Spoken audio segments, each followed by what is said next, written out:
Welcome back to day 3 of my flaxseed and cloves hair challenge. Before we get started, take a look at this comparison between day 1 and day 3. I can already notice a difference. My hair looks shinier, feels softer, and seems much smoother than it did when I first started this challenge.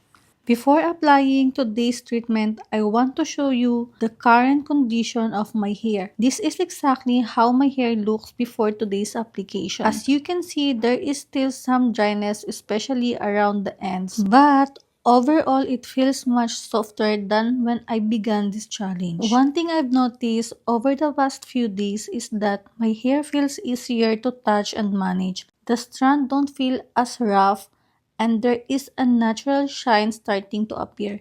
I also feels like my hair has become less tangled.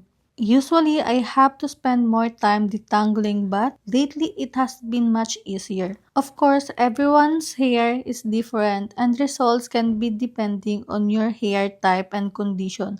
But for me, day 3 is already showing some positive changes. Now, let's move on to today's treatment. This is the flaxseed treatment that I prepared yesterday. I'm using the exact same ingredients and reusing the mixture that I stored properly. The texture and quality are still very good and it looks just effective as when I first made it.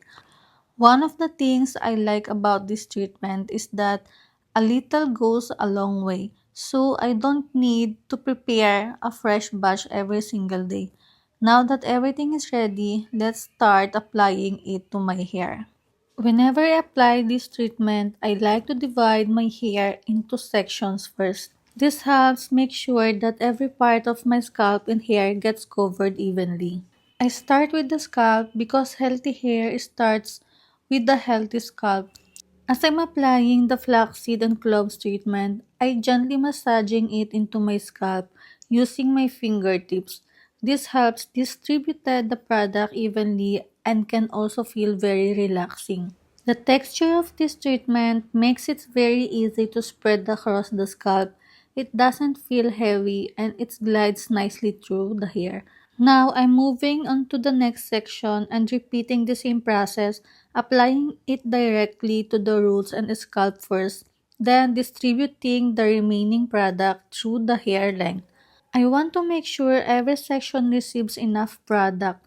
As I continue applying it, I'm paying close attention to area that usually feels dry or need extra care. The scalp often gets the most attention, but the ends are just as important because they tend to be the oldest and the most damaged part of the hair. Now I'm focusing on the mid-lengths and ends.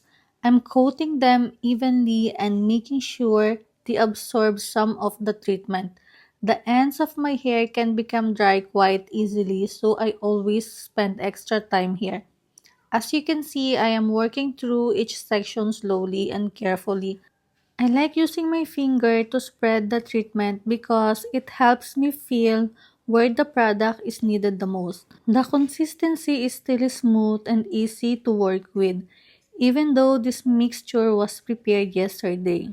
At this point, most of my scalp is covered and I'm making a final pass through all the section to make sure I haven't missed anything. I'm gently massaging again to help the treatment reach every area of my scalp. This massage only takes a few moments, but it feels great and helps distribute the product evenly.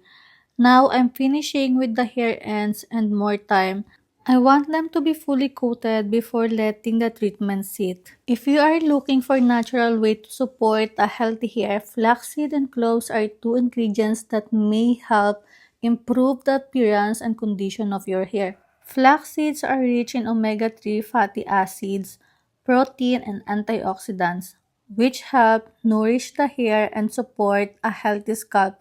They can also help improve hair softness, shine, and manageability. Cloves contain antioxidants and beneficial plant compounds that may support scalp health. A healthy scalp creates a better environment for strong, healthy-looking hair. Together, flaxseed and cloves are often used in homemade hair treatment and gel to help moisture hair, reduce dryness, and enhance natural shine. Healthy hair growth also depends on factors such as genetic, nutrition, overall health, and proper hair care. So this is what my hair looks like after 40 minutes with the treatment has been fully applied and before washing. You can see that all the sections are coated evenly from scalp to ends. Now, it's time to rinse everything out and move on to my wash routine. To wash my hair, I start by truly rinsing it with the warm water. The warm water helps loosen any remaining treatment and prepare the scalp for cleaning.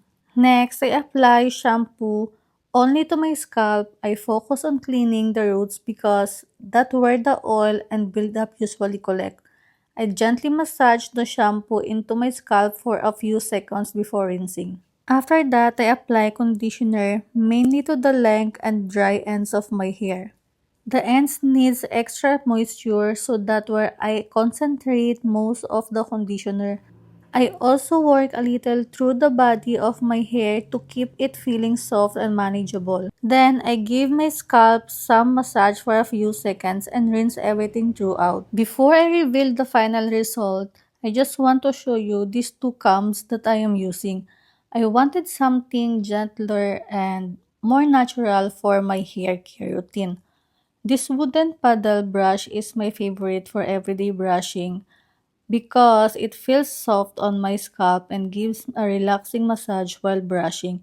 It also helps spread natural oil through my hair and making it look smoother and healthier. And this wide tooth wooden comb is perfect for detangling. It glides through my hair without pulling too much, which helps reduce breakage and keeps my hair feeling softer. Another reason I love using wooden combs is they create less static compared to plastic combs, so my hair looks less frizzy and more manageable. And here is the final result for 3 days of my Flax and Cloves hair challenge. Honestly, I can already see noticeable difference compared to day 1. My hair feels softer, smoother, and much more manageable. I also love the natural shine that is starting to appear. The texture feels healthier and my hair looks less dry overall. One thing I appreciate the most is how lightweight this treatment feels. My hair doesn't feel weighed down, yet it still looks moistured. Of course, this is only day 3, so I'm very curious to see how my hair continues to improve throughout the rest of the challenge. So far, I'm really enjoying this treatment and the result I'm seeing. Thank you so much for watching and following along with my flaxseed and cloves hair challenge. Don't forget to come back tomorrow because I'll be sharing day 4 and showing you any new changes I noticed. Thank you for watching and I'll see you on the day 4 of this challenge.